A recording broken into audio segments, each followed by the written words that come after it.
Hello, Internet. Welcome back to Waifus. I'm Sefi, and we're going to be talking about the shop. Obviously, we're going to be talking about the good and the bad. As you can see from the title, you know what I don't like, but let's get into everything. I think there's a couple of things that are really good value, right? Value. Let's start with the obvious, which is the two battle passes. Well, first, as you can see, I have Dorothy. I got pretty lucky. I did two multis. The first got nothing, and the second one I got two copies. So pretty happy with that. I'm saving my tickets for the collab. Now, that said, let's move into the battle passes. There are two. You probably already saw this, but the Viper battle pass, it's a must in my opinion. If you like Viper, this skin is completely amazing. The shooting pose here, so we can appreciate the assets, are pretty good looking. I'm getting this one. I'm probably not getting the Alice one. I'll talk about why in a second. So here is the Alice. Where is Alice, first of all? Here it is. So here is Alice, and here is her skin. Personally, I just don't find it like good. It's cute, whatever, but I don't use Alice enough, and I don't care about her. Now, if you like Alice, the skin and what you're getting on the mission pass is actually good value, like always, right? For $20, you are getting a couple multis, you are getting two molds, you are getting materials, and then the skin, which is good. But if you were to be getting that, I think the step up that we are getting on half anniversary has more value. Obviously, you are not getting the skin and you can pay more, but this is so far in 6 months the best offer they've added. So for $60 or 55, you are getting 3 guaranteed units, one from every manufacturer. You are getting around 8,000 gems, or a little bit more.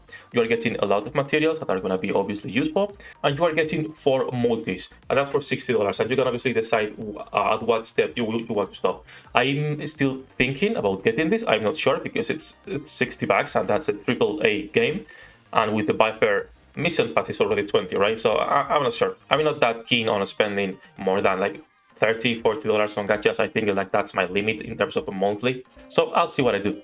And then they've added 2 more tabs in here. One that I think is completely useless. If you are a free-to-play or a light spender, you should never get these offers because they add nothing of value to you. And then we also have, once again, for $100, you can get a T9 manufacturer piece of gear. I think this, to me, will always be disgusting, but this doesn't mean that, just because to me it's disgusting, doesn't mean this is bad. I have friends who are buying this. I have plenty of people on my Discord are buying this. Just because I will not spend $100 on a piece of equipment doesn't mean some other people would not. And obviously they put it in there because it works and it sells. Personally, I will never get anything beyond the 2 first packs on the events. When we talk about the event packs, the first 2 are usually the ones with the better value, but this time the second one makes no sense because for that price you are getting the full step up package, which is obviously way better.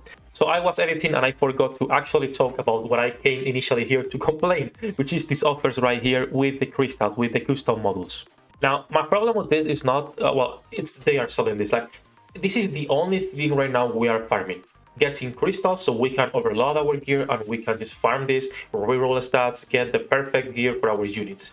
And you start selling that on the shop, it makes absolutely no sense. Obviously, it makes sense for the wells and people who will spend and for the company to make money, but for a game, it doesn't make sense. The only thing that people are, looking forward to farm, now it's on the shop.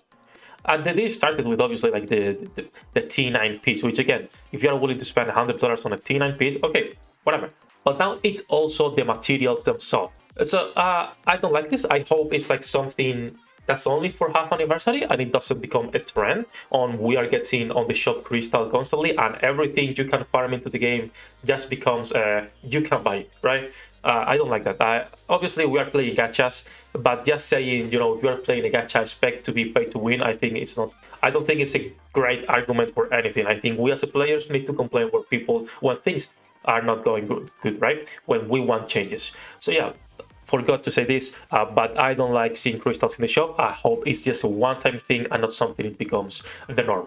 So I just wanted to talk about these prices. Obviously, the prices are missing a comma on everywhere. You maybe saw that book, but it's fine, right? It's just a small visual book. But yeah, wanted to make a small video on that because I think it's pretty good. 100% I'm getting Viper. Not sure about the step-up package because I'm a cheap ass. So we'll see about that. Also, a small note that I want to talk about is Dorothy versus Litter. People are still going on about this. So you will be using both depending on the stage. My friend Jay got her MLB. He's using her to push campaign and he cleared chapter 21 and 22 already, right? So he did both new chapters with Dorothy and that's pretty cool. My Dorothy is losing me 10k power and I'm pushing under combat power deficit and I cannot use her. And you may be thinking, why? Well, because my Dorothy, it's only 1 star, it has skills at 445, and it's low level gear, T9, only one manufacturer that I have not overloaded. Now, if we compare that to my Litter, she is a core 4 unit, one overload piece. She has skills at 10, 8, 8. So for me, at least long, medium term, I will not be able to use Dorothy that much, unless it's for content where I'm not pushing under combat power deficit, because losing 10k power if you are already under means you are gonna get completely fucked. Just wanted to mention that because a lot of people are still discussing whether or not, Litter is dead. Let's be real here, Dorothy, it's amazing, and she will only get stronger when they fix her problem with the attack boost. She will be probably tier SS with Litter. It's gonna be like the new meta unit in terms of B1 when you need more damage, not when you need more buffs, because she doesn't buff anything. She's not a supporter, she's a DPS. That said, I just wanted to talk a little bit about this. Let me know how your pulls have been going for Dorothy, if you got her already, if you are still pulling, or if you are passing and waiting for the next collab. All that said, hope the video was useful. If you like this type of content and want to support the channel, the best way to do it is by subscribing or joining our Patreon with the link in the description below. Hope it was useful. See you in the next one.